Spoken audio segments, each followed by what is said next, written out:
Toggle sprint it's X. The controller doesn't by default have any button assigned to it. But I use the back button, which I like a lot. Because I use that in other games as well. A lot of speedrunners use L2, but we use that for bows and stuff in Elden Ring, or in this game, so.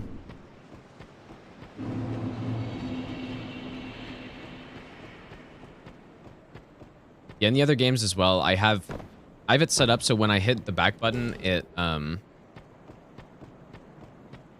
will toggle B, the B button, so that it simulates this. But in this game, what's really nice is when you have toggle sprint up, you can still roll, right? That's kind of the big thing. I don't know why, especially in a game like Elden Ring that's so big, there's so much running, why they didn't put some of the controls that they had in this game into it. Because toggle sprint is such a good idea. And I don't understand why they removed it.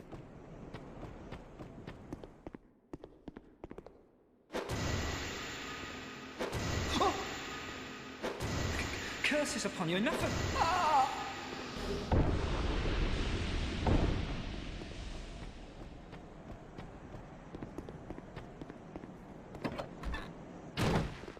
Because the problem with the way I do toggle sprint is that, yeah, if I forget it's on or something, which has happened before, and I try to roll, I just can't roll, and then I die. Right? That's the issue.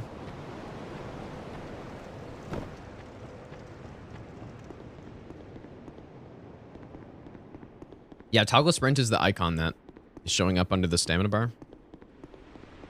And there's a bunch of other toggles, like there's toggle shield block, which I don't know why that exists, but it does. And there's other ones too.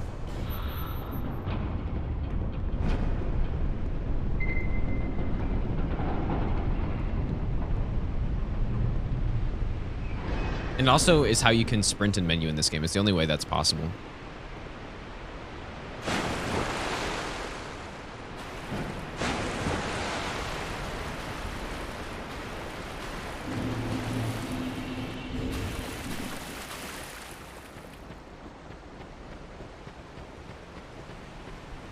Finger side is sore. Yeah, I mean, clawing is definitely not great for your hand. When I was first learning, it was so uncomfortable. But I think it's really worthwhile to do whatever you can to not have to claw as much. And the reason why I actually started for the other games doing that, where I rebound my back button on my controller to toggling B. The reason I started doing that is because when I did my first subathon, I was doing Dark Souls 3 SL1 to 802. And the fast way to do that in the game is by just simply beating the game a bunch of times. And I ended up beating the game, I think, 79 times in a couple days. And after the second day, my finger just started to blister up because I was holding B so much. Because it's just, you're constantly holding B, right? And so, yeah, it was at that point where I'm like, okay, I gotta save my finger. So I started doing that, and man, that was one of the best decisions I've ever made, probably. Because if you're playing a game 18 to 20 hours a day, and you're constantly clawing the whole time, that's really bad.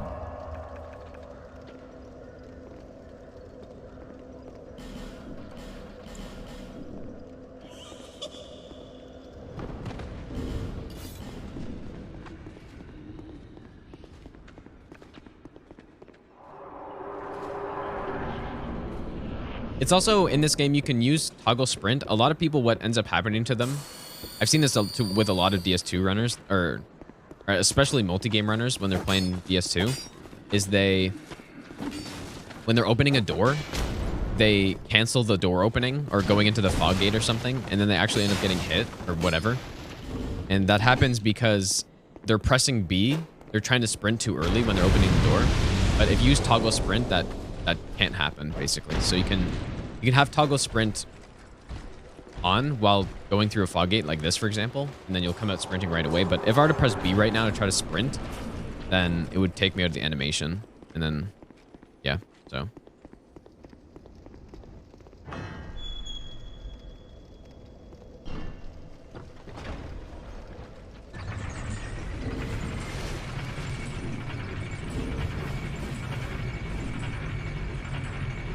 What do I mean SO1 802? Well, so max level in Dark Souls 3 is 802. So I did a subathon where I went from the lowest possible level, which is level 1, all the way to 802. And I did, like, legitimately. I didn't use glitches or anything like that.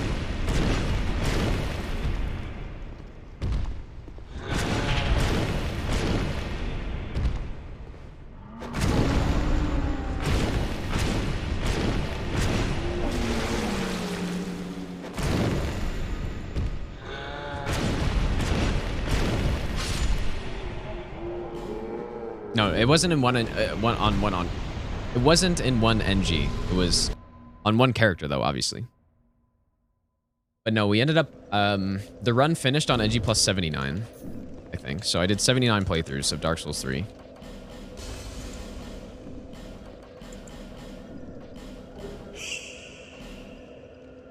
Technically, it wasn't the fastest way to do it either, but it was kind of the most fun. The absolute optimal way. I can't remember exactly what the numbers are, but you're supposed to farm to about level 350 or something. And then at that point, it becomes faster to start doing the NGs rather than do the Wing Knight farm.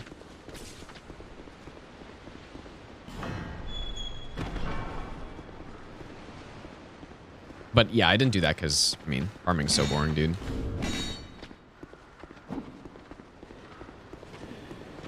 And I remember at first, I didn't think it would be that bad. And so the first few NGs, I was kind of messing around using other random weapons and stuff. But then after a few NGs, I'm like, man, this is taking a while. So I started actually going fast.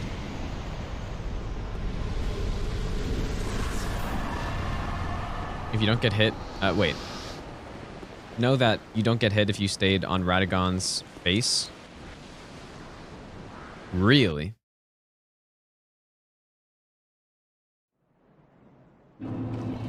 I gotta see that.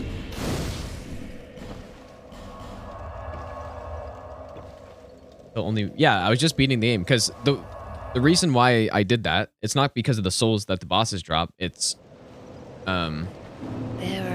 it's because there's an NPC in the game that gives you 5 levels every playthrough if you're at max hollowing, which obviously I was. And so every single playthrough, I got an additional 5 levels, and the level ups start to cost millions of souls, right? And that takes a while to farm.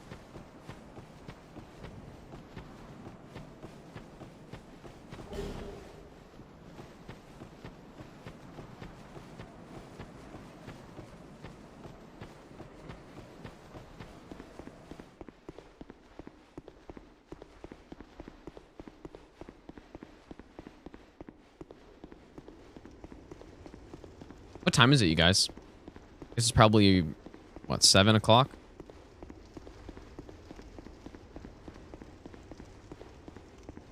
It's 6:30. It's good. Actually, I did say I wasn't going to stream for that long, so maybe I won't go until I get this run tonight. I do actually have stuff to do.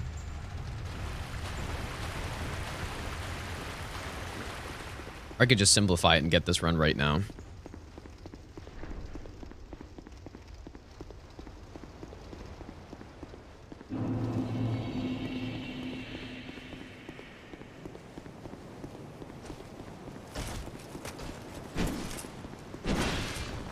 No, I think you mean, I think you mean, Everton, that I really want to do it because I'm trying to do fucking 40 runs in this amount of time.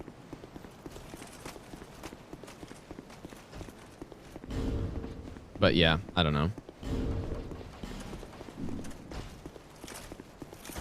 What's up, Exotic? Welcome back.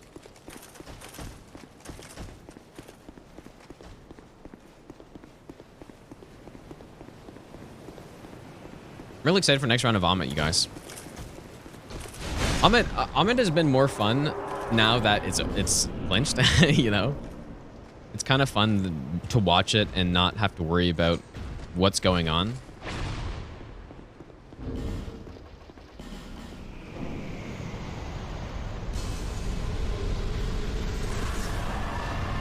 Because before there were concerns with the nerfs and there were concerns with, you know, V-Sweat catching up and stuff like that. Now the only thing that I'm concerned about is keeping my numbers really good. That's what I want. My goal at this point is to keep my numbers really, like my hits especially, keep those super low. Which, man, the last few matches I don't know, the last 6 matches, I feel like I haven't even taken more than 15 hits or something, you know? I'm pretty sure my second half of the season has been pretty good, even though I got my loss in it. And I haven't gotten that many gates, but I had 2 no-hit games. And then the game before that was a 1-hit, right? And then I've had, I think, 2... Not RoboCop. Or even in my loss, I only took, I think, 5 hits, right? Really wasn't that bad.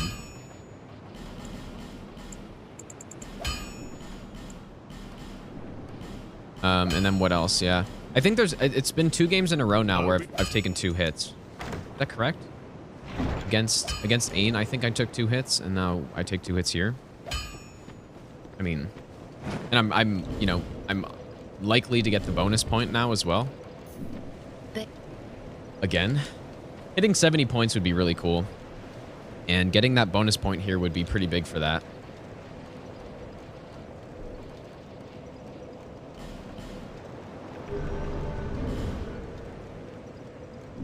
Am I forgetting something right now?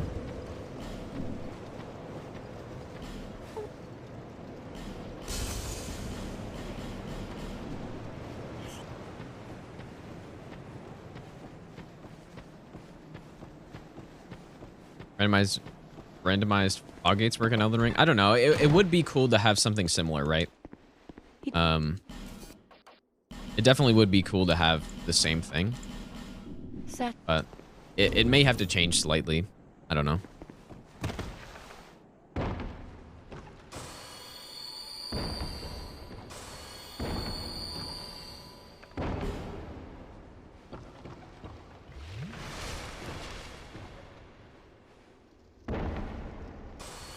I will in the Amit Discord, I'm gonna bring up the all right buff again, because they might have forgotten about it or something.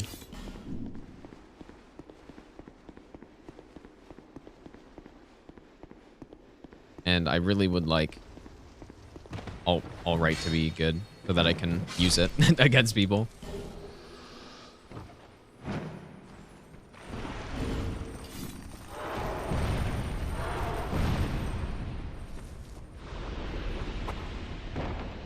But yeah, I wonder if Lobos, especially if I Ahmed him a bunch, he's probably going to use his backseat against me. So I'm really interested to see how that turns out. I'm really interested to see how that turns out. But it won't be nearly as effective because I think, especially on boss fights where I think backseat is the most powerful, I'm going to be faster on probably every boss fight, right? That is sort of a sneaky advantage I've had over the course of the season, is that I don't know if there's been a single boss fight where I haven't finished the boss sooner than my opponent.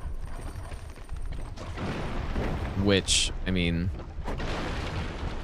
that's obviously decent because I'm not being put on Walk of Shame timers or anything like that. But maybe there's been a few cases, I guess, against CBD, that Deacon's fight. That was sort of different. Sort of a different situation, but... maybe there's been a few, but just most of the time, I finished the boss first. The backseat, essentially what it does is it forces your opponent to go back to the previous bonfire no matter what. And it's used live. It's a live Amit. Basically, you use it at any point during a match. It doesn't have to be predetermined before the match or something like that. That was the first one that's like that.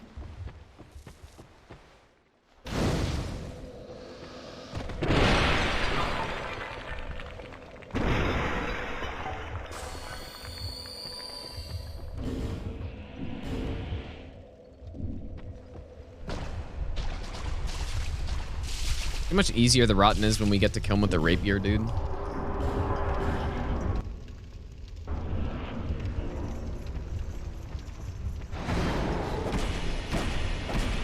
It's just so much better. 3 hits on an attack, not 1.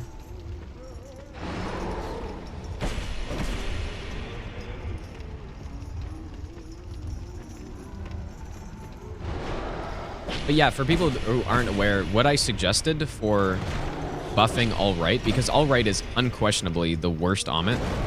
It's actually useless at this point. The only way it's useful is if you somehow go against a boss that you have to parry, in which there's 2 bosses, basically.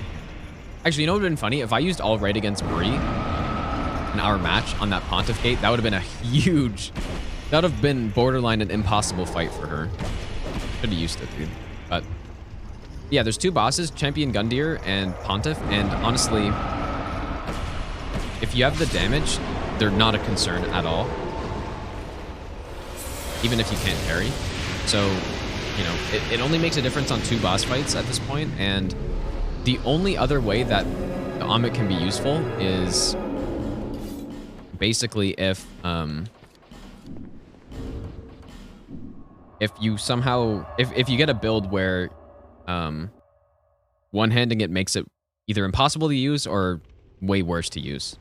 And that's basically just bows, right? If you use All Right against somebody who's trying to use bows, then they can't use bows because you have to 2-hand it. So All Right is basically useless, right? Because it's so specific, the situations that you need to get, and it's so unlikely that they're going to happen, especially the bow one. I highly doubt they would ever give us a bow-only build. Or something like that. They have given us a build at one point where we did use bows. So they probably won't do it again. But yeah, so those are the only 2 situations where it's useful, and one of them's just never going to happen. So you would have to use it on a boss, and then hope it's one of the 2 bosses, Champion Gundyr or Pontiff. And there's 25 bosses in the game, so you have an incredibly low chance at it actually being the boss that you want. So yeah, it's just horrible, basically, right? I guess what, there's an 8% chance that it's a boss that Amit, or that, you know, you want to parry. So what I suggested is All Right changed to All Left. And at first it might not sound like it's a lot. And it's still, even if it got changed to All Left, it still wouldn't be good. It wouldn't be a top tier one, but it would be way more usable because yeah, what it would mean is that the person could only use stuff in their left hand, and and no 2-handing allowed, obviously. When there's something in your left hand, you can't crit in any way, so you can't riposte and you can't riposte and you can't backstab. So that's pretty significant, right? Because backstabbing is pretty, people do that quite a bit. And then, so yeah, that's one thing. So that's already something. It's not big, but it's something. And then next would be the only moveset of a weapon you have access to if you're putting it in your left hand and one-handing it is just the basic R1 attacks. So you can't do charge R2s. You can't do, I don't know, you can't do anything else basically other than the R1. And then on top of that, it might kind of psych people out because the controls are reversed, right? You have to attack with left trigger instead of R1. And so there's that as well. So yeah, when it comes to boss fights, obviously crits in general are a lot more applicable than just parrying and riposting. But what's funny too is if you have a parry shield, All Right doesn't necessarily prevent you from parrying because you can parry with a shield in your right hand as well. So yeah, but there's a lot more bosses where you can crit on them, such as Grave Tender, Abyss Watchers. Obviously, Pontiff and Champion are included in that. So that would make a little bit more of a difference, right? And changing the moveset could also be really bad. If you got that on a whip day, man, that would be really, really bad because the whole reason why whips are good in Dark Souls 3, or the only thing that makes them usable is the R2s. They have such an insane range and they're really quick. And if you're just spamming R1 with a whip, like, that's miserable, dude. So changing it to all left makes so much more sense, in my opinion. Way more sense. And it's still not good, right? It's still not that good. It's not like Double-Blade where you're basically guaranteeing your opponent's not going to be able to beat a boss in time unless it's a super weak boss. Or obviously Backseat, which essentially gives you a free point.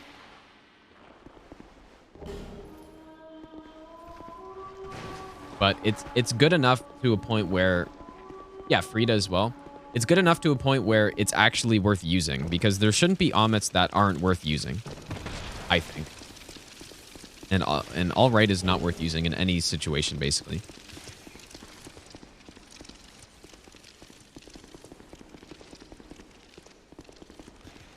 So yeah, I think that's a lot better. And yeah, if you got a a grave tender and you got all left, it's not gonna. Depends on your damage output, but it's not going to make the fight impossible, but it's going to make it a hell of a lot harder, actually. Yeah, you can post it, Aziz, for sure, dude. I'm really interested to see that. Sounds pretty crazy. The third slam?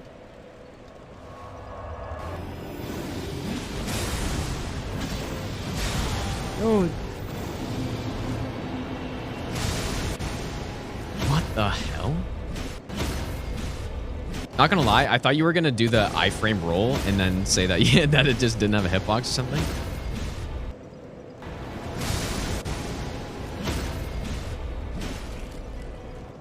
How consistently have you been able to do that? Does this work every time? Because that's really cool, right? Potentially you could start up a charge R2 or something there. But, wow. Yeah, we gotta try this out.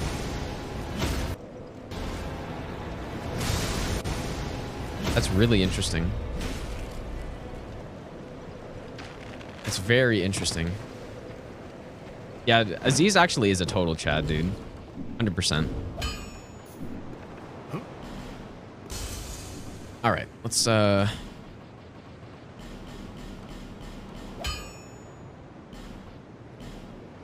I don't understand what's going on there, but we got to try that out. Yeah, that could be. It's not a huge find, in that it's not going to be game changing, but it's definitely really interesting, and could have some good application. I guess we'll get 20 endurance or something. I don't know. Maybe not.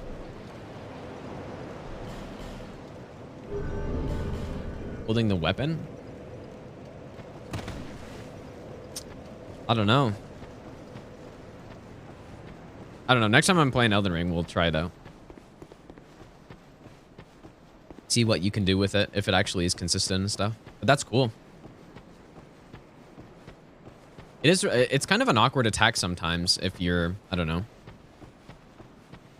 low on stamina and you're trying to cycle around, and it's pretty tight if you're just trying to jog around him.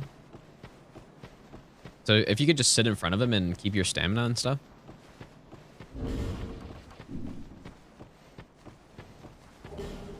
Basically, the last attack, I would expect something like that to be possible, though. Considering it seems to have just such a garbage hitbox. Sometimes, but...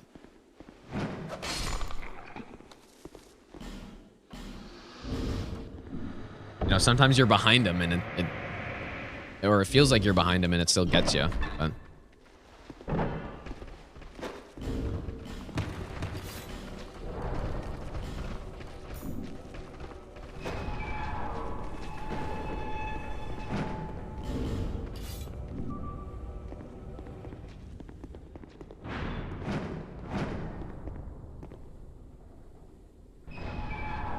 Would have been nice to know in the fist run too, but I guess it's just an extra punish, I guess.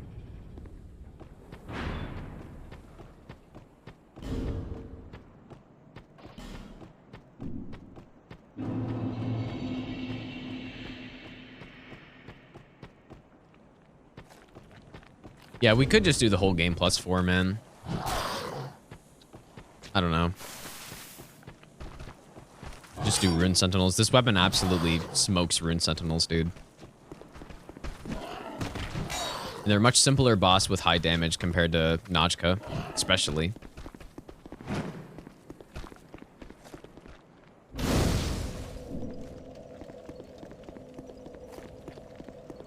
But I'm already here, so.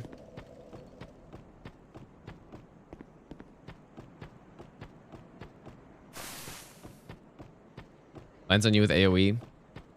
Yeah, with that one, I usually just run away and then, depending on what he does, most of what he follows it up with, I just jump. But I guess it depends on the follow-up he does. But yeah, it's definitely not a great attack.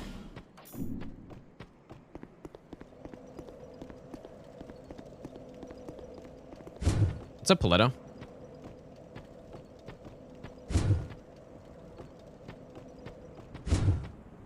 I really need to take off the poison ring when I'm doing RTSR setups with it.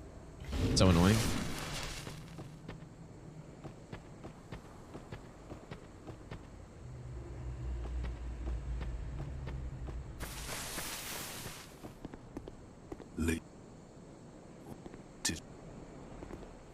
Mace is not going so well, actually. This is I think our 7th try now or something. Farewell. I don't know. I don't expect runs in DS2 to take this long for me to get. But yeah, it's a really awkward weapon. I kind of underestimated how bad it was, basically. It puts you in awkward positions on almost every fight.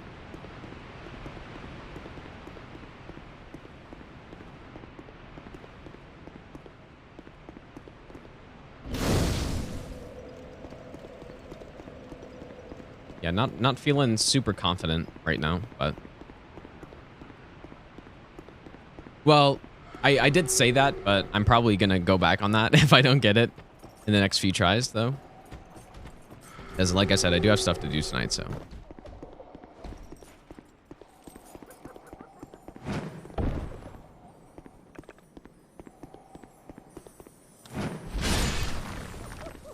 It's a very important skill in this game to be good at jump attacks. Have that timing down.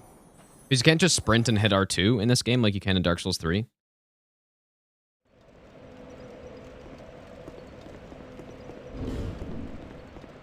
So you gotta be good at the jump attacks. It's maybe a bit of both, Paletto, but yeah, the poison is definitely not great. Just completely limiting how much I can attack, but then... Yeah, I'm not super used to slow weapons at this point, and this weapon is really slow. And so it's catching me out of position on quite a few bosses. I lost the last run to Dragon Riders because... I mean, basically, yeah, I was in the wrong position to strafe an attack. Well, I strafed the attack, but then I went for an attack after, and I guess, I don't know. I was a bit late, and I put myself in a position where the boss did a follow-up. And yeah, and then I got hit because of the slow weapon, basically.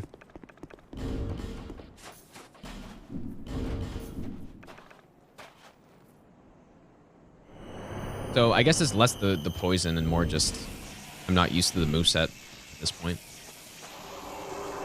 Yeah, Dragon Riders is... Once we get past Dragon Riders, the run should be decently free, but I also lost a run, the Throne Duo, with this weapon, so... But it wasn't even because of the weapon at all, it was because of the... I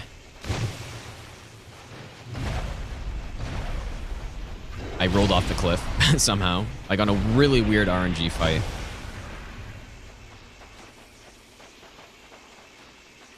Yeah, see here, I can't just spam because... Poison. Okay, we're finally getting decent RNG here, though.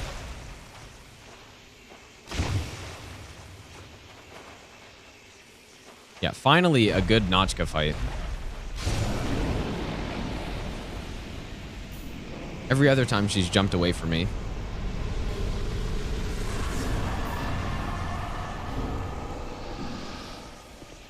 Yeah, you can cut both of the halves of the tail.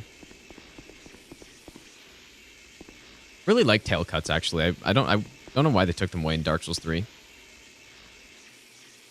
How's it going, Flippy?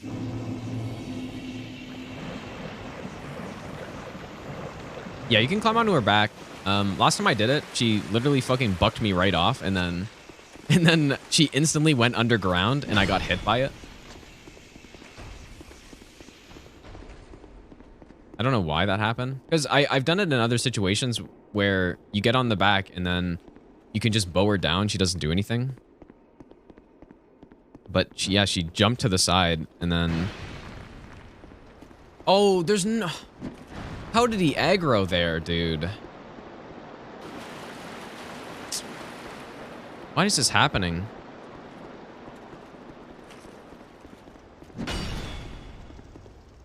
I don't know how he aggroed. I thought I took a really good path right there, but apparently not.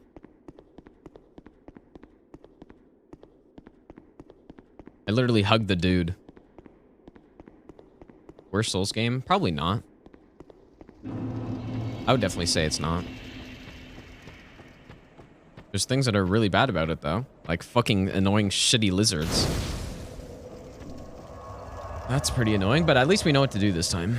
Last time I spent a good 3 tries trying to kill this enemy. Cake, thanks for the raid. How was your stream? The insane cake raid, dude.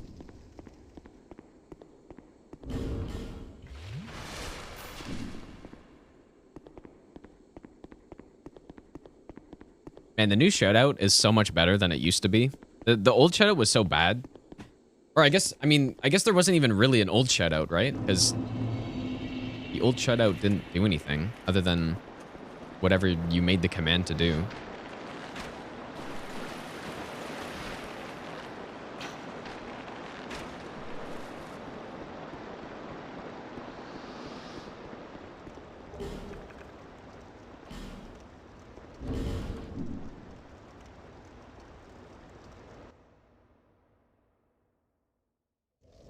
But yeah, we seem to be having a bit of an issue with this run at this point.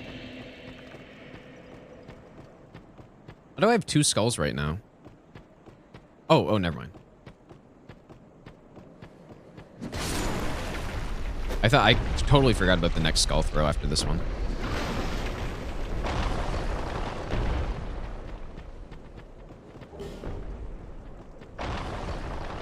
I guess you could easily save a skull by killing these guys with the bow or something.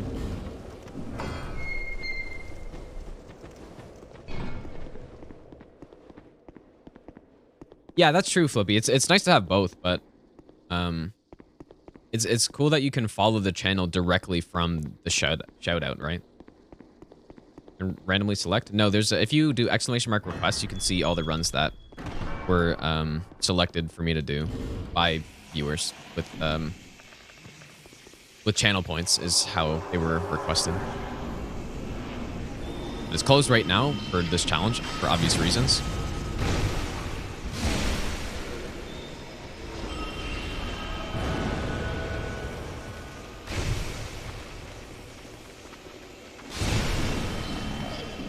Of course you don't die because you buffed yourself.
Classic.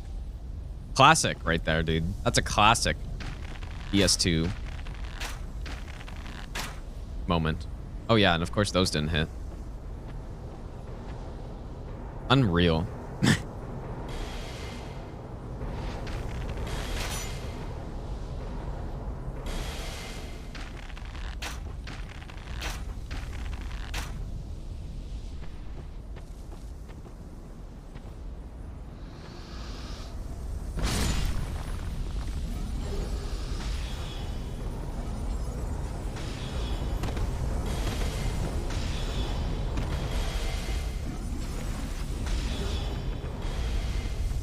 And that thing can just hug the rocks. Just no problems, dude. It just hugs the rocks perfectly to curve around so that I have to roll it. Obviously.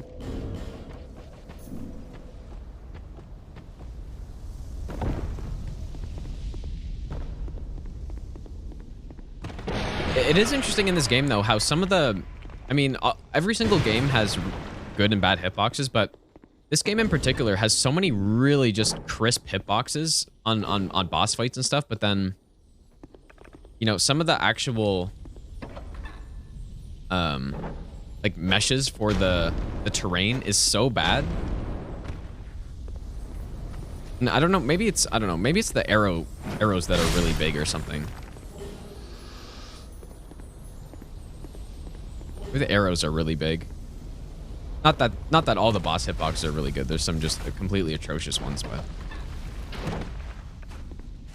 there's also some really good ones.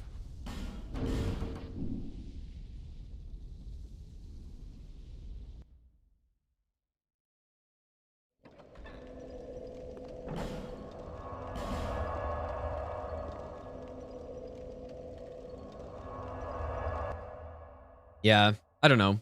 Probably a bit of both, but yeah, I would guess. I don't know.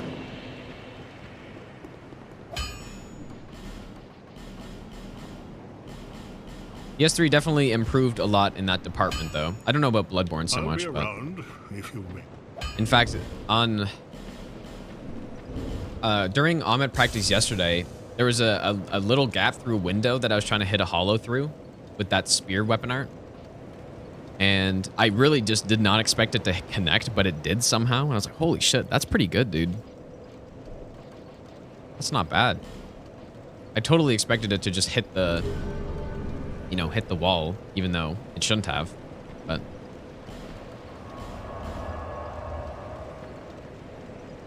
yeah, I definitely wouldn't imagine Bloodborne are much better than this game's. Longest boss fight on RL1 plus 0? Man, I have no idea. Probably Moog or something. I don't know.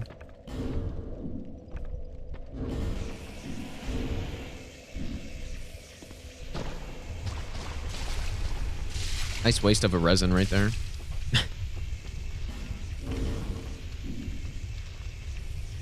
No, it definitely wasn't Noxduo. It would have been... It's a boss like Moog or something. I remember Moog taking a pretty long time. And not in attempts, the actual boss fight itself, I assume is what you mean, right?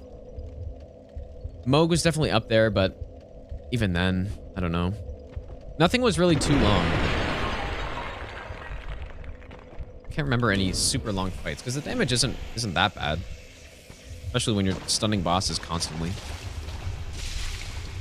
But I also wasn't using status effects, and then I also wasn't trying to use the optimal setups on boss fights. Right, so I remember fighting the... when I fought the full-grown Falling Star Beast, I used the pickaxe, even though it's not the optimal weapon, but it's a cool weapon, and I just wanted to use it. Lanciax was the boss that took me the longest in terms of attempting the actual boss fight. But the fight itself, I don't think was the longest.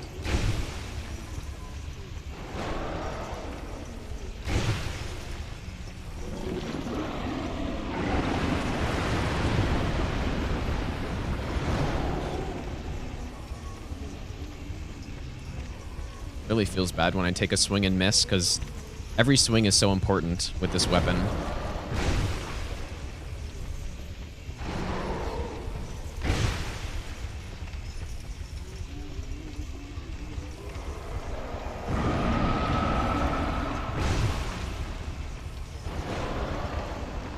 Break. Oh, interesting. Should be breaking pretty soon.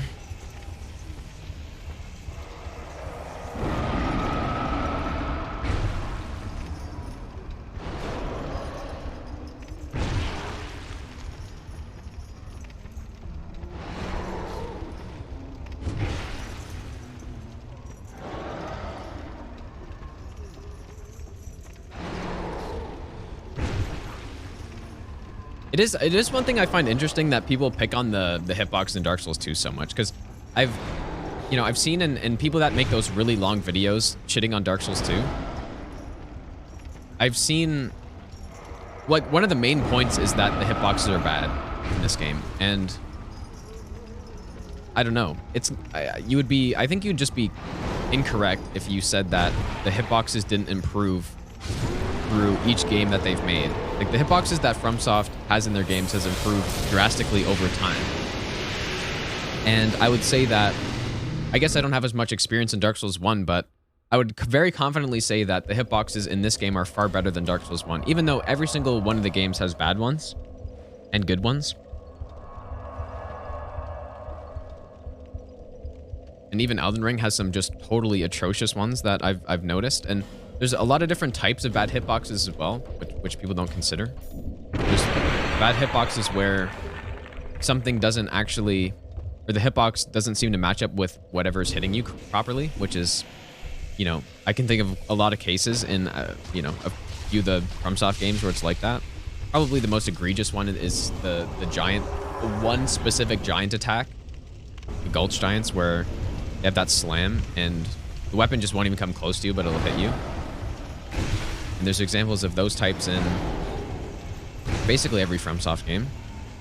And then there's other hitboxes that are bad because they're, you know, maybe they linger for too long and they don't look like they should. And I can think of a lot of those as well. And then there's bad hitboxes where it's just a straight up a glitch. And I think that's where DS1 kind of has the most of those. And Elden Ring has them as well, right? Think about a Horaloo fight, or I don't know if Malekith can do the same to you, but of course ONS is the most infamous for that one.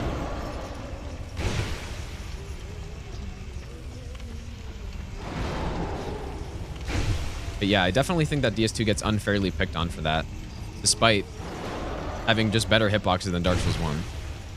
But then, yeah, there's also hitboxes when it comes to the actual meshes of stuff, which I was talking about earlier, right? Earlier, it looked like I was shooting in just open space, but the arrows actually end up connecting with something, some mesh on the ground, or whatever. Yeah, there's a lot of different types of bad hitboxes, or what people would consider bad ones. But even when I'm playing Elden Ring or something, to people who aren't familiar with the channel, or they're not familiar that Dark Souls 2 is my favorite Souls game, or my favorite Dark Souls game at least, and they're like, DS2 hitboxes.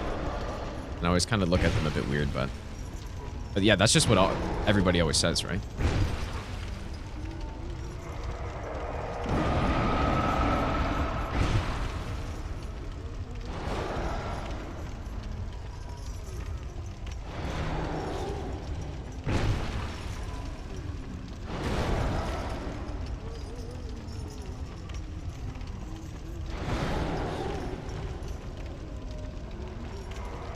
Well, I think a big part of the reason is the agility thing, right?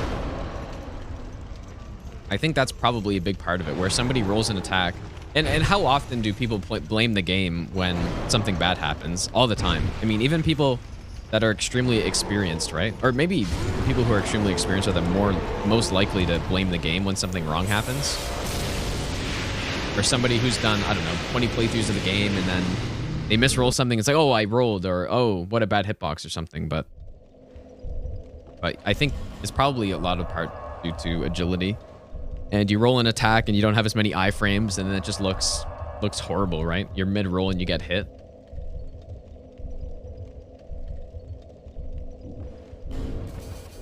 And yeah, it's definitely not great, but...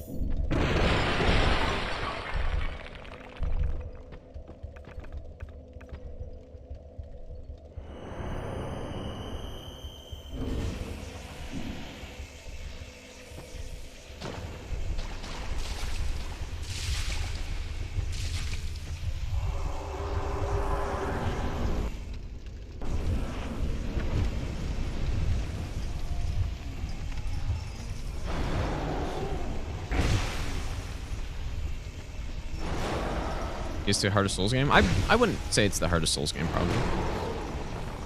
I wouldn't say it's... I mean, it depends. It depends by what metric you're trying to say that any Souls game is the hardest.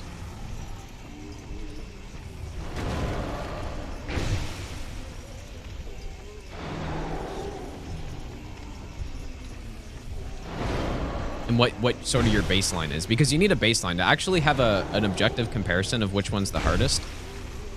Then you have to have some sort of baseline. Is it the most powerful build that's possible in the game? Is that what you're comparing between the games? And I'm not saying... I'm sure you're just speaking of to your experience with the game, but saying it's the hardest one objectively is just... Unless you have some insane... I don't know.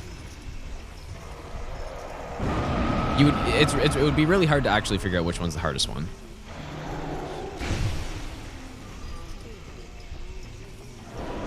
And you have to use some sort of baseline in order to actually compare them. And I think comparing them based on, like I said, the strongest build that is possible in the game, I think that's a fair thing to do, but you're still missing a lot of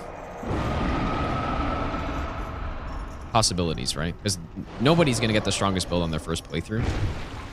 And so there's so many factors for which one is actually the hardest one. But yeah, in your experience, I'm sure.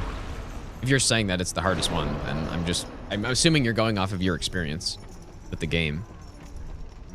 But difficulty in these games is so dependent on what build you're using.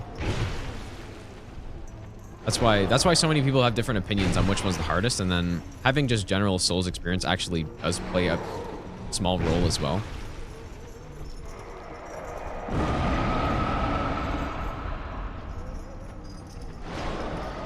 I think a really good example of the how much a build impacts it is a boss like Millennia, because there were, you know, certain streamers that on Millennia had such an unbelievably hard time, and it's because they were using a bad weapon or a super slow weapon. It was hard to figure out. But for somebody like me, and I'm not, you know, it's I ended up beating her in about 45 minutes, and it's not because I'm just better at the games or something. It's simply because I was using one of the most optimal builds for her that just trivialized her almost.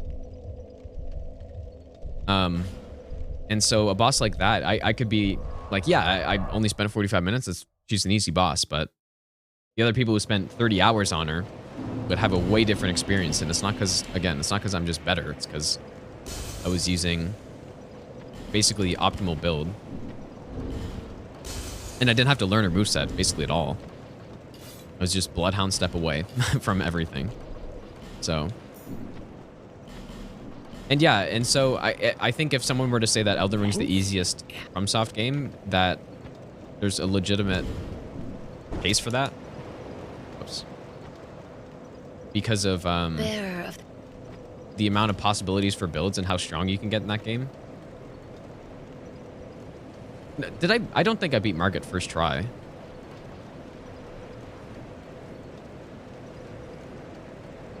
I don't know. Maybe I did, but I don't think I did.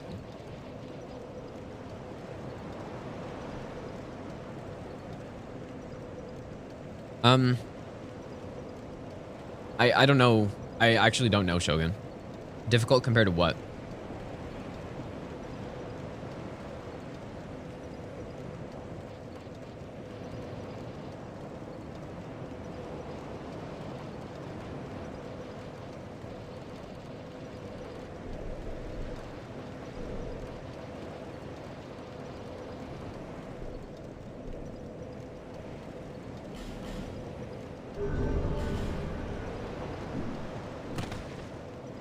But no, I wouldn't say Sekiro was super difficult for me, but I don't really remember much of my first playthrough.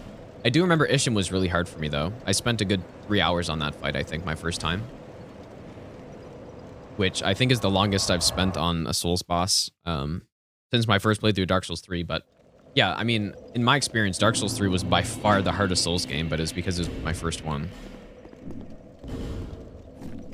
So yeah, I mean, having experience in these games, or these types of games, definitely helps a decent amount. But for a game like Elden Ring, I think the bigger predictor in how hard of a time you're going to have is what build you end up with. But, you know, you could also, with experience in the games, you could realize, okay, great axes are trash, and they kind of always have been. And slower weapons means I need to know the boss better in order to win, so I'm not going to use them, and I'm going to use a more optimal setup that's faster, or something. Right, I guess experience allows you to tell what's better right away, because usually, I don't know. Oh, really? For the most part, the meta in these games is similar. Faster weapons, you're gonna have an easier time with bosses because you're not, or it's just easier to get punishes in, you know?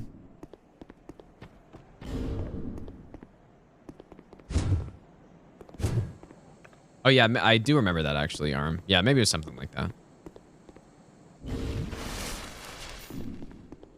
I don't know. But that's also, yeah, I guess there's a part of having Souls experience where you realize that, you know, trying to kill the boss trying to kill the boss right away without learning them is not the right play. And that's why when people ask me, especially when Elden Ring came out, when people are asking me what is my best tip for them or something, I would always say that I think the best advice is when you're trying to fight bosses and you're trying to beat them for the first time, you should never go into them trying to win. At least at the start, right? As soon as if you go in trying to win right away, then you end up taking a lot longer to learn the moveset of the boss, where if you go into the fight and just try to learn the moveset right away and don't think about winning, then you're going to end up beating them a lot quicker.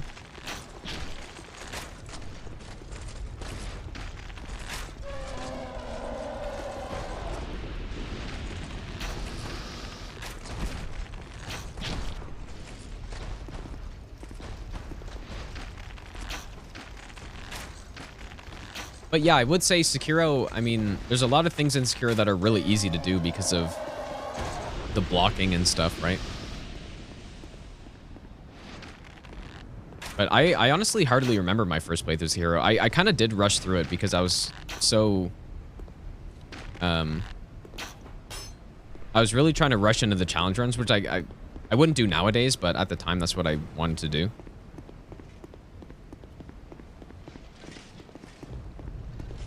I didn't do that with Elden Ring, for example. Elden Ring, I took my sweet time on my first playthrough, and I did a little bit of PvP at the start as well. But yeah, for sure when Sekiro came out, I really quickly went through my first playthrough and started no damaging the game. Which is probably why I got it first.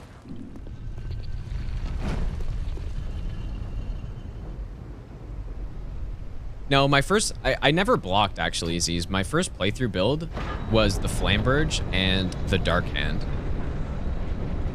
For some reason. And I think I had some Pyros, too. Just some random shit, basically. And now that I think about it, getting the Flamberge is super unlikely, right? Because that's a rare drop, but I somehow had it. And then at one point, I think I ended up switching to the Black Knight... The Black Knight sword, which honestly is a really insane weapon when you're using Perseverance on it, because Perseverance is so busted. And I learned that on my first playthrough, actually. I was literally out trading Champion Gundyr and Nameless King and stuff with Perseverance, and I was just spamming it. And that's how I beat those bosses so fast on my first playthrough. Well,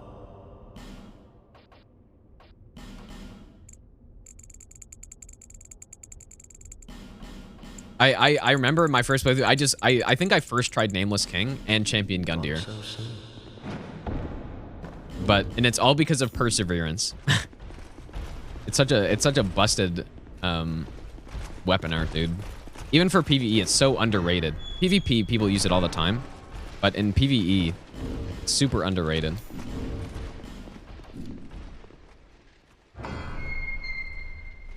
Nameless. No, my favorite is Demon Princess. I think my favorite was Nameless for a while because that was Squilla's favorite. And I don't know. That definitely influenced me a little bit. He's definitely really cool, but he's maybe a bit too simple to be my favorite at this point.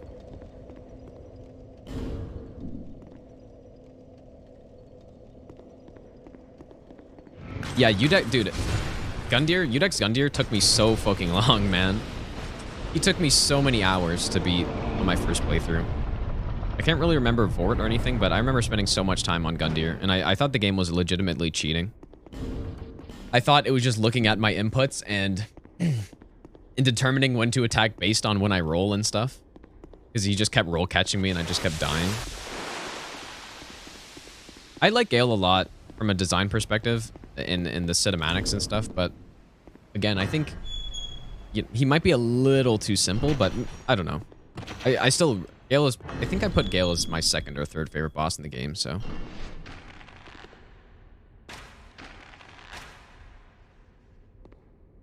Really wish I could one-shot this guy.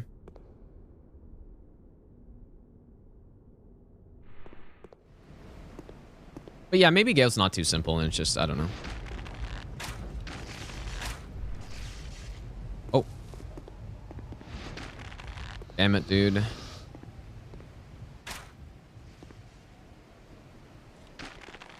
Please.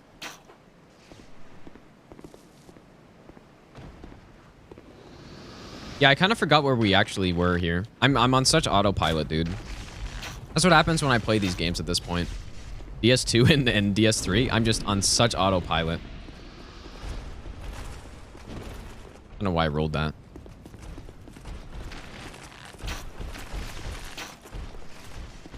Yeah, see how close those guys sound? And they're way back there. I don't know why. Maybe it's because I'm zoomed in. It sounds so weird. It does sound like they're right on my tail, but they're 6 miles away from me.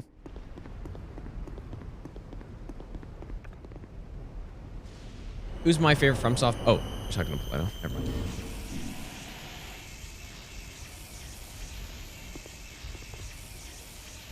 Easiest is Midir? On your first playthrough, or what do you mean? My first playthrough, Midir was honestly a fucking menace because I didn't understand that I had to not be at his tail. So I actually had a very hard time with Midir my first time.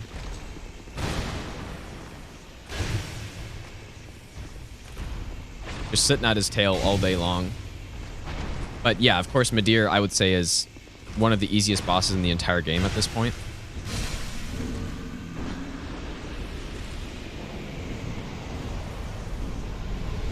And the only reason why so many people on casual runs think he's hard, and including my own casual run, is because he hits so fucking hard, dude. He hits like an absolute truck.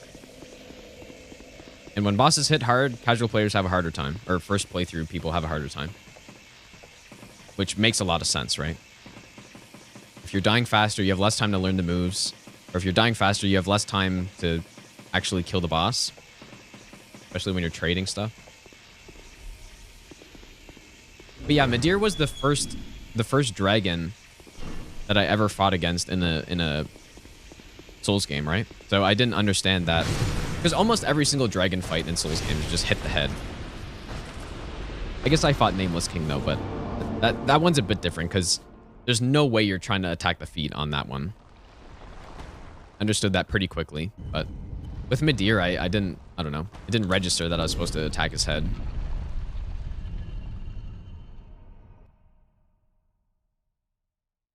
Yeah, that is why people think Cinder is easy when he probably has the hardest moveset out of, for sure, out of Dark Souls 3 bosses, but...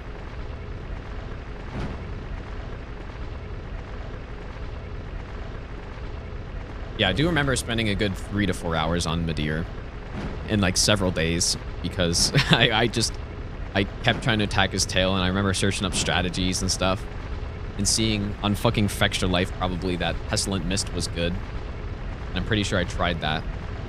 No, maybe that's actually how I beat him. I don't know. I can't remember. I really do not remember a lot of that first playthrough, but... Whoops, I didn't mean to skip Mirror Knight. But yeah, that probably wasn't how I beat him. I don't know.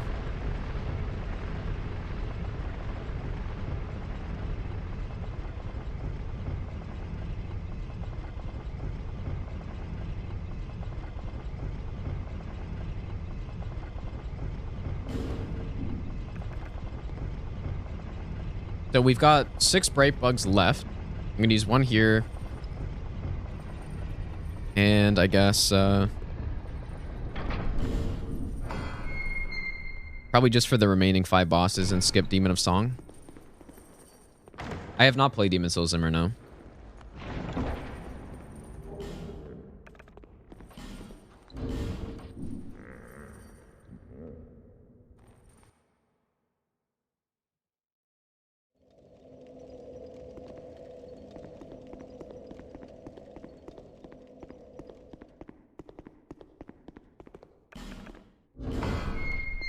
What's up, Valence, by the way?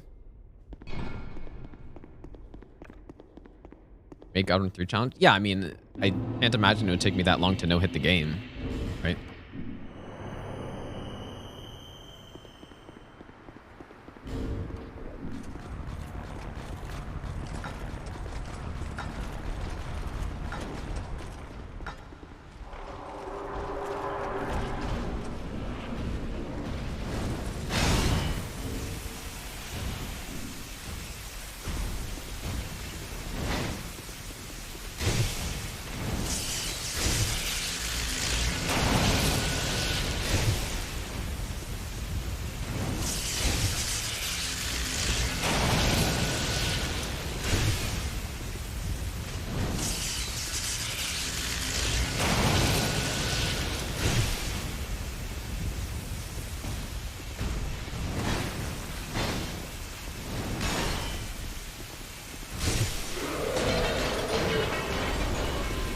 Yeah, the damage is so good. Like, imagine if I could actually attack the boss all the time. This weapon would be amazing, but you just constantly have to wait.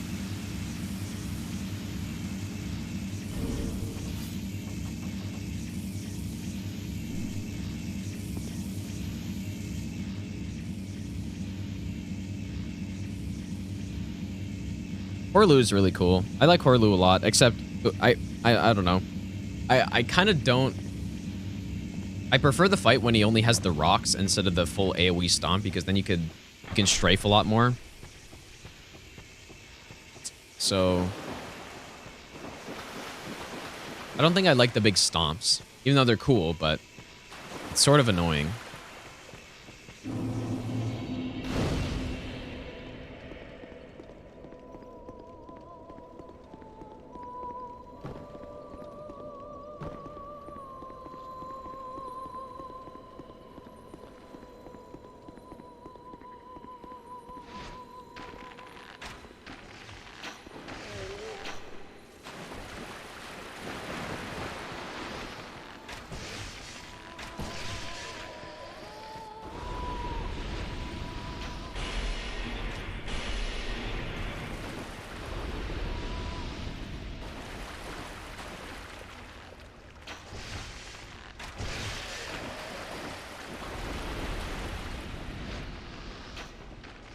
I think I've explained before, I think that poor Luke could have been the final boss in Elden Ring. And I think it would have been cool. But they would have had to change the fight slightly. Or maybe not just slightly, but in a big way. Probably give him a 3rd phase. And I had a bunch of ideas of what they could have done to make him the final boss and be epic enough and be way fucking cooler than Elden Beast or Radagon. It would have worked. Yeah, if they made Radagon where instead of his phase 2 where he just starts spamming you with lightning or holy magic or whatever, if they made it into something else that wasn't Elden Beast. Because I don't know. I think he's got too many AoEs, man. He's just spamming the AoEs all day long. It's too much.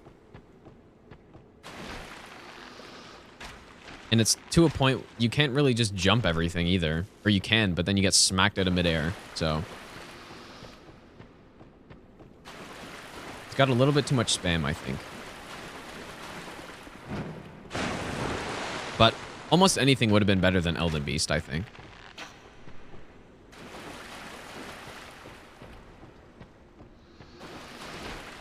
But Horlu is one of my favorite bosses, and I think that if he had a really cool phase 3, where, I don't know, he starts getting some magic attacks and stuff, where he's just throwing rocks at you or something cool like that, I think that would have been amazing. Imagine Horlu picking up a huge rock and throwing it at you, dude. And I'm talking a huge fucking rock.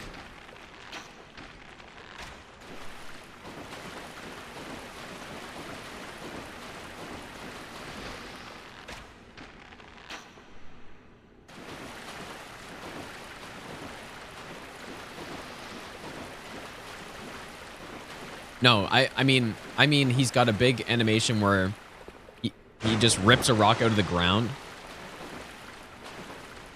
And yeah, I guess the clergyman has something similar, but that's just a little boulder, right? I'm talking fucking huge. Thanks, Mugrin. But yeah, I had an idea where the arena falls down, sort of like Greatwood does. And you fall into this new arena that is way cooler than his original. Because his original arena, I think, is not that cool, actually. It's just, I find it's kind of lame. And falls into an underground area. And there's lava everywhere somehow, or something. And maybe he gets lava attacks or something like that.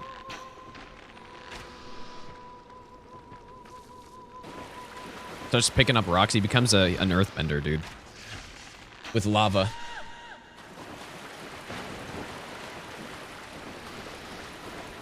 That's what I imagine.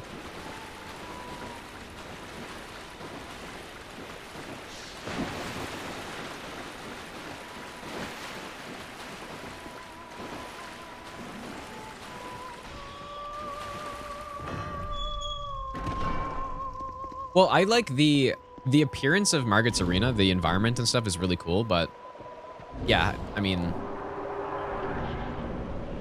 I don't know. I guess I don't mind his arena too much.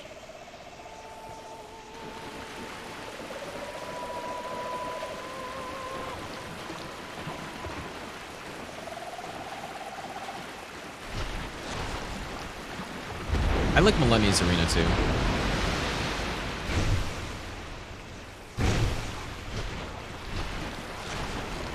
Doesn't get in the way.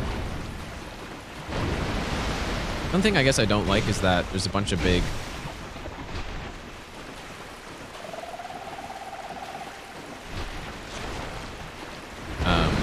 changes in the terrain angle, which actually messes some stuff up.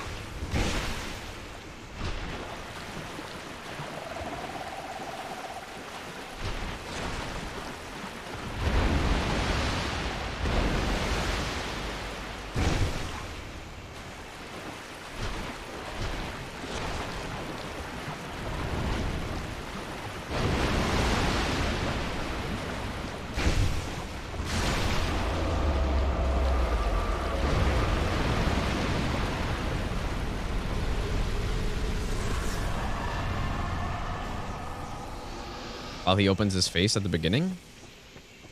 Because he's gonna jump at you or something?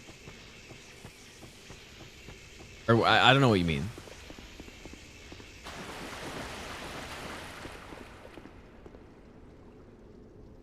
Does the one dash? You mean the jump? You just simply dodge it? In fact, this is the first time in a run that I haven't gotten that attack since I came back to Dark Souls 2. What's up, Hemlocks? It's the first time. Every single other time I've gotten that jump attack. For some reason. Even though, yeah, it's really rare. But on the crossbow, I think I got it a good 3 times or something. Yeah, you just simply dodge it. It's not as fast as people make it out to be. I assume you mean the jump and not, because he's got an actual dash attack where he goes through the water, which is a pretty funny one, but he sort of he does a power glide through the water at you. But there's a lot of attacks on that boss that don't happen if you're close up.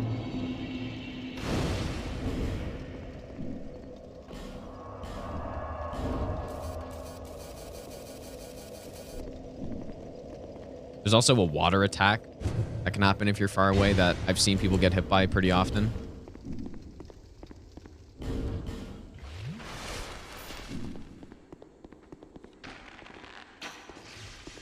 I wasn't trying to free aim that, but I basically grazed that right past his head. I'll give you the best nut ever. Hemlock, thanks for the 1 year resub, dude. Thanks so much, man. This is going too far. Welcome back. Wow. Oh, what am I doing? Jesus.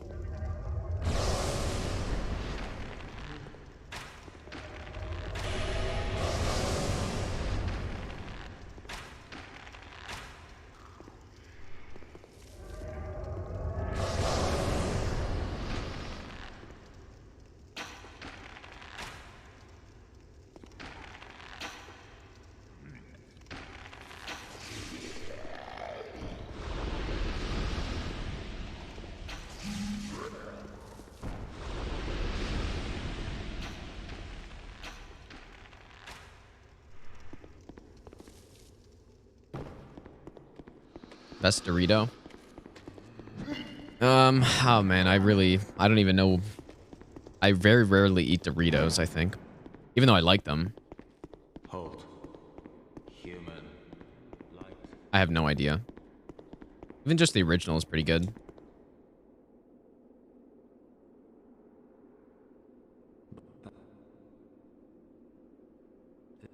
Tell me.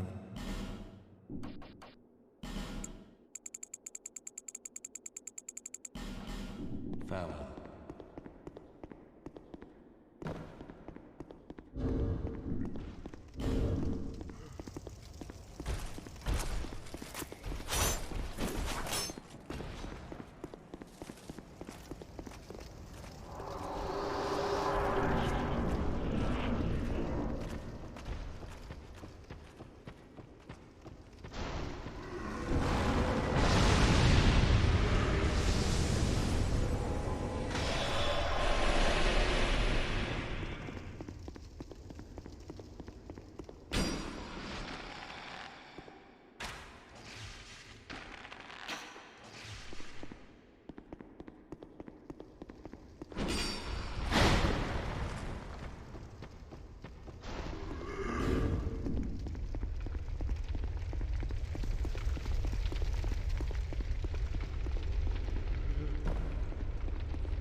Yeah, that's true, Aziz. There's a lot of jumps, especially. I guess crouches I don't know as much, but there's a lot of jumps that you just wouldn't really expect to do it there. Or you wouldn't expect it to be possible or something. And yeah, especially jumps give you extra punishes if compared to rolling, right? As long as you have a fast enough jump attack.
Oh, come on. How do you...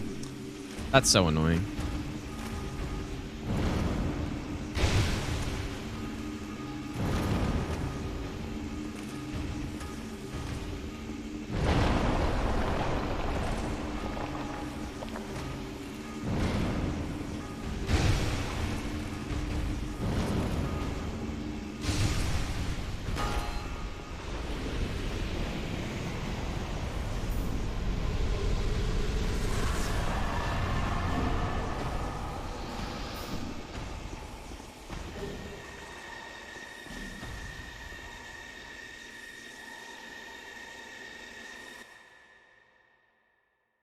Valence, have a good night, dude.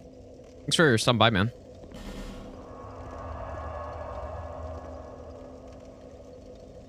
Look like a follow-up is coming. Yeah, it's kind of hard to tell sometimes if he's doing a follow-up, but he basically never does it if you just are far away enough. I think I need a few more souls here to get the bright bugs. Should be good.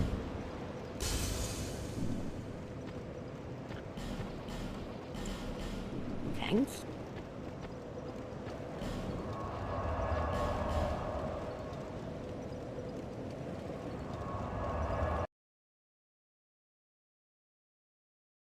Candy bar? Best candy bar? I don't know. Probably my favorite would be... Ah, man, I don't know. Can't really think of how many I've had recently.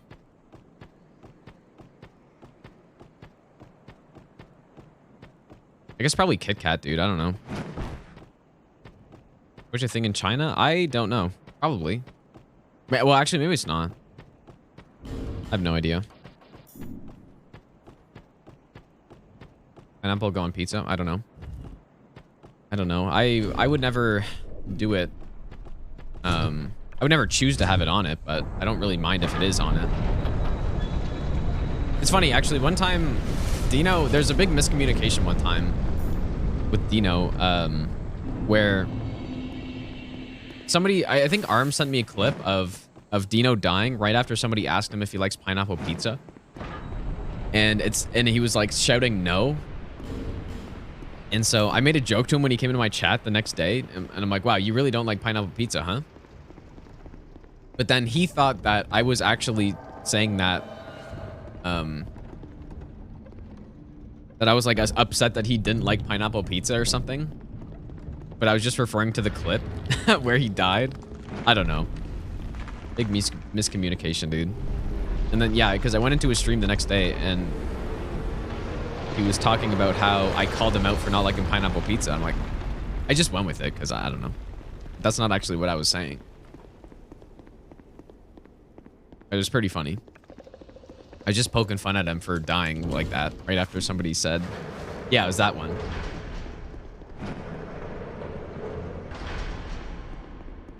And then I think he thought that I was super passionate about pineapple pizza when I really don't like it that much. I don't mind it, but I don't like it. It was pretty funny.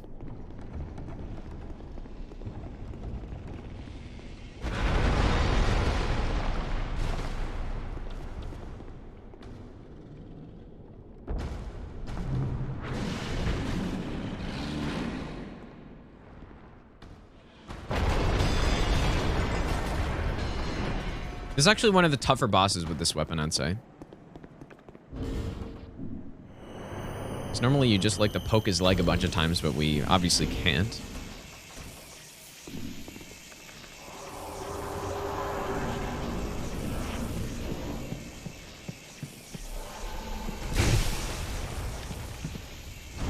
Seriously.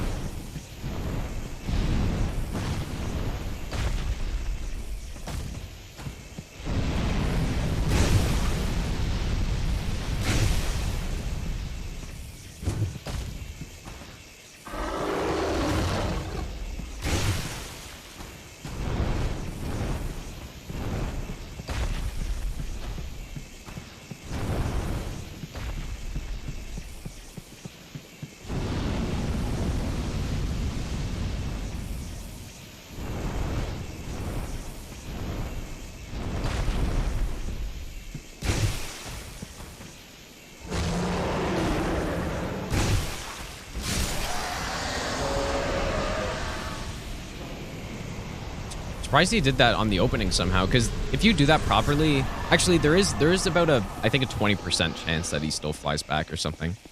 Maybe it's less than that, but 'cause I was definitely in position in time, but he just decided to do it anyways. It's pretty rare. Brazilian stroganoff. I don't think I've ever tried that.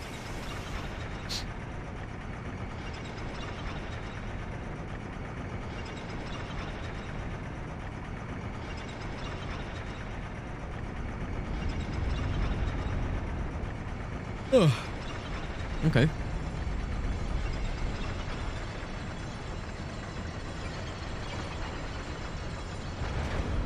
Yeah, I thought it was gonna be a bait, to be honest.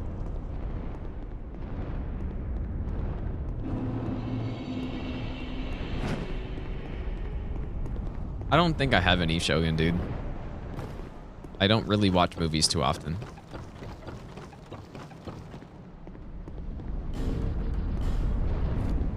Wait, where did I?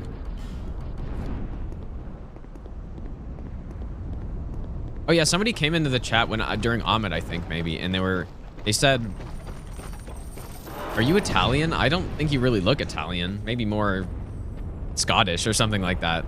But I didn't respond to it because I think I was focusing. But I remember reading that, and I just remembered that I read that. Insane.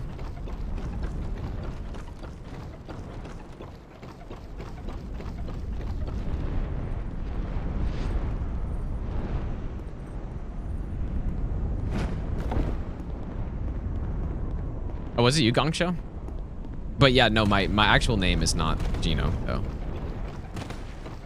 I'm Canadian. And I think my ancestors have been in Canada for a really long time.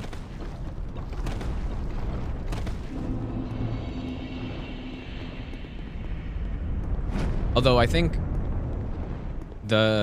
maybe this actually isn't surprising at all, but I think the most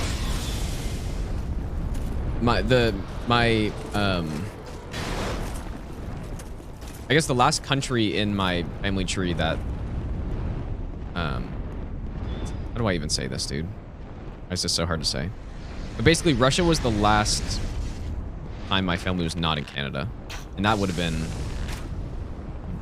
definitely a few hundred years ago. But yeah, I mean, I'm sure. I think I could pass for somebody who's Russian, probably. Maybe.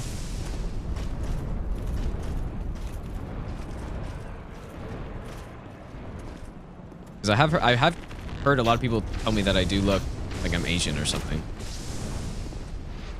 I've heard that quite a bit. So maybe there's a little bit, but I don't know. That's my best guess. What's up, Mayu, by the way?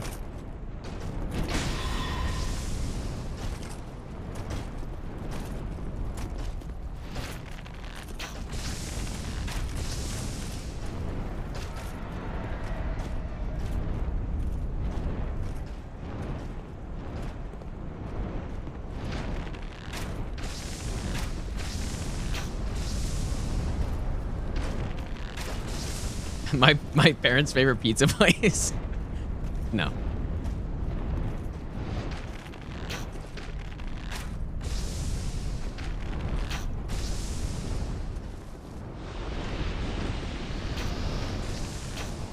What's up, Lexi?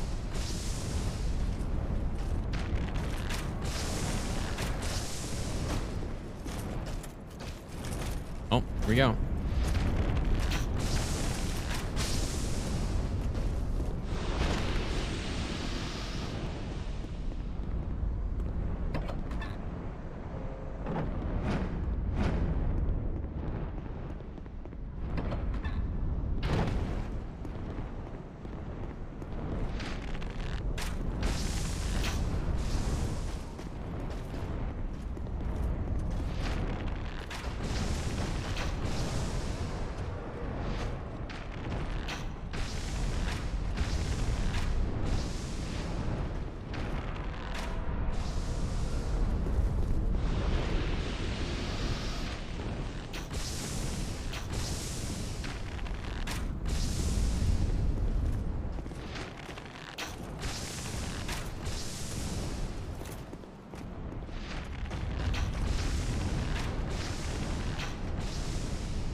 God damn it, dude.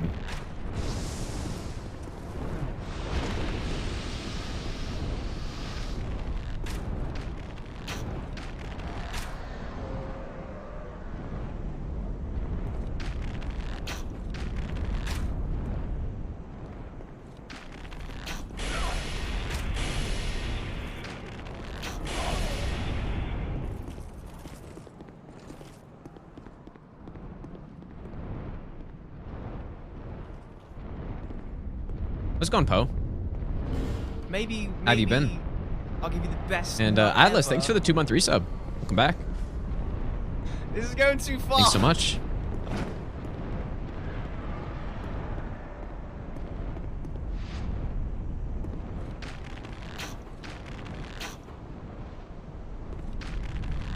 Oh.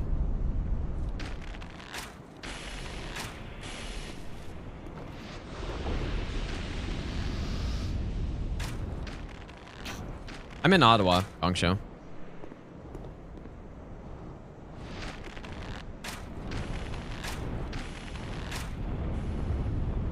Headshot loop. Ah.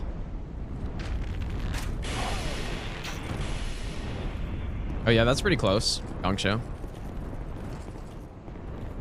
Obviously, I'm not gonna get into specifics, but that is interesting.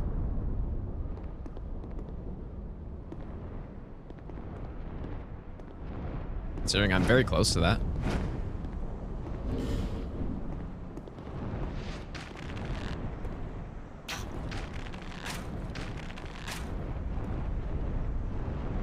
Would be my job if I was born in the Middle Ages. My job? I don't know. I've done a lot of, maybe not a lot of, but I've definitely done some woodworking in my life so far. And I started doing that in high school when I took a bunch of those classes, and I haven't really done much outside of that, but I've done a little bit, so maybe that's what I'd do. I'd be a carpenter or something. Maybe.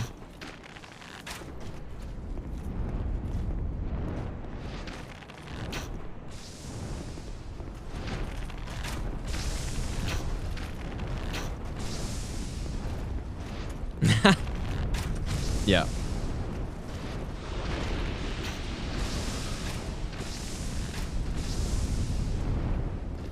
Be a knight? Yeah, maybe I'm sure a lot of people would be knights and then they would just die at age 17 or something. That's probably what would happen to a lot of people.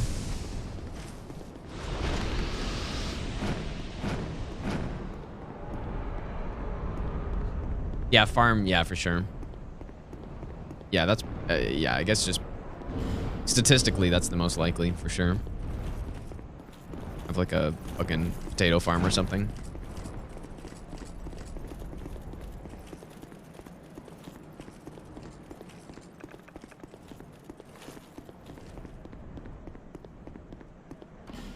Just like in Minecraft, dude.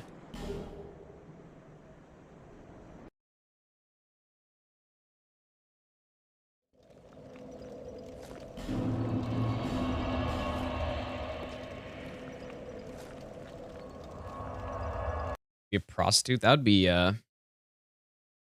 probably be really tough.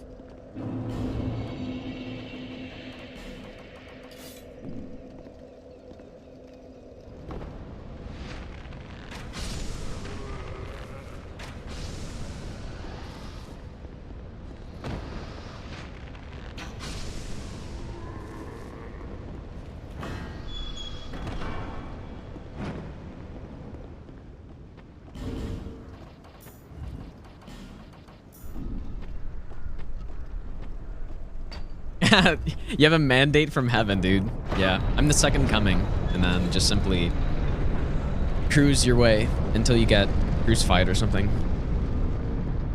Yeah.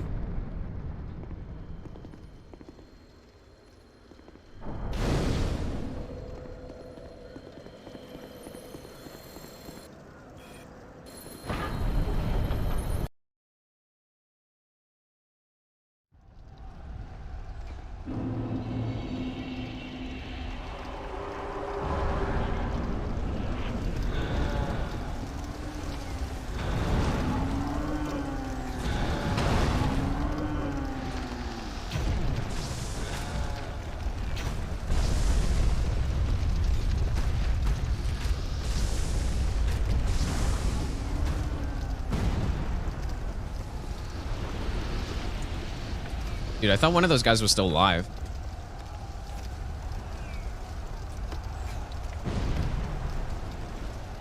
You really got to be careful with these cannonballs or whatever, because they have a very long hitbox.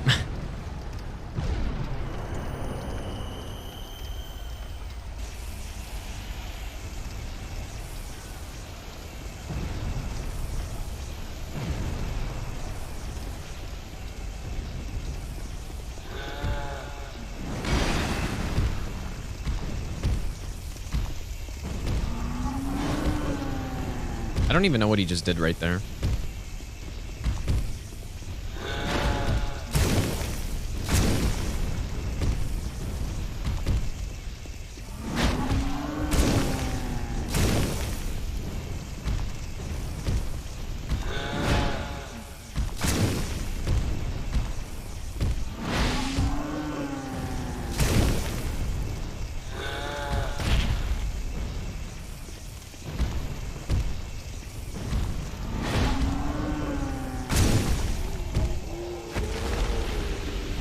The only boss in the run where we actually can proc poison, basically. A lot of these bosses are susceptible to poison, but just the buildup is so bad that they have to be insanely weak to actually get proc.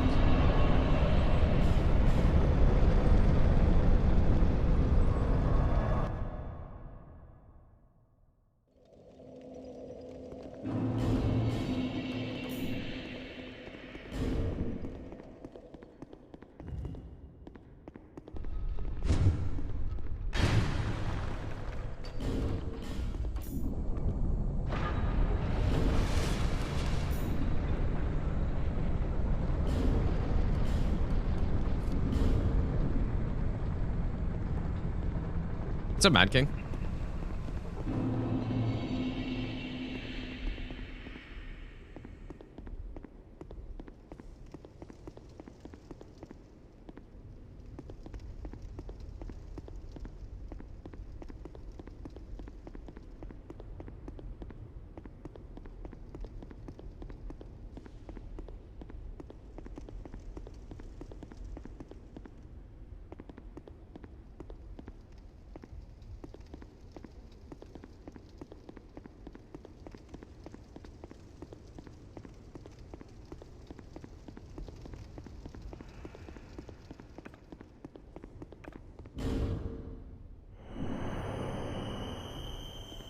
I don't even know if there's a point in buffing the weapon, but I'm gonna do it anyways.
Bro.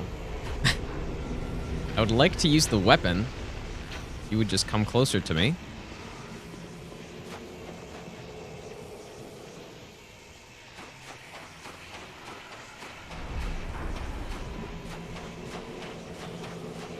Oh, that was really close. I don't have a lot of room here.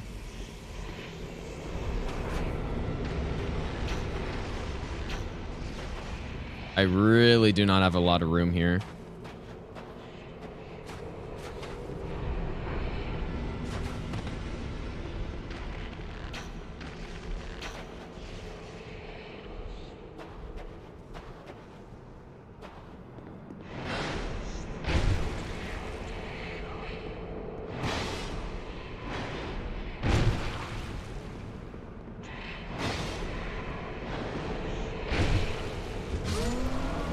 All right, Jesus, what a horrible fight, dude. What an atrocious fight. It's so rare. It's so rare for her to just not walk up to you at all and then do that. But yeah, at least we got it. And that was so close too. I almost ran out of room. I almost got ticked because those, if you get near those balls, they just instantly deal damage to you. So they just constantly deal damage. So yeah, not a good fight, but yeah, at least we finally got this fucking cursed run, dude. But yeah, Shogun, thanks for the 100 bits, dude. Yeah, we got it, finally. This run took us, I think, 7 tries, which is the longest so far. Yep, that's 9 out of 40 done, dude. Almost a quarter of the way through. You who link the fire. You who bear the curse. Well, I don't know. It's kind of late. Once the fire It's already is 8 lit, o'clock. I might souls will flourish call it anew, here. and all of this will play out again. It is your choice. I don't know. Let's see To what runs embrace we've got or going renounce here. this. See what runs are on the table. Because I could maybe get a quick DS3 run tonight, maybe. So, Sanctum Mace is done. Oh, wait. Yeah, 31. So, Vanquisher Seal should be super easy. Grand Lance, super easy. Ladle, don't know. And then that's all the DS2 runs, I believe. Or maybe it's not. Great sovereign. I think it is. Take your throne.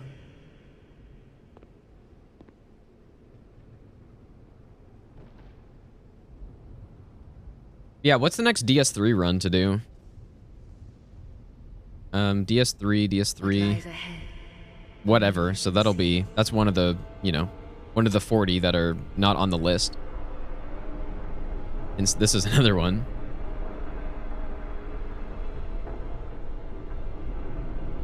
Cestus is in Elden Ring.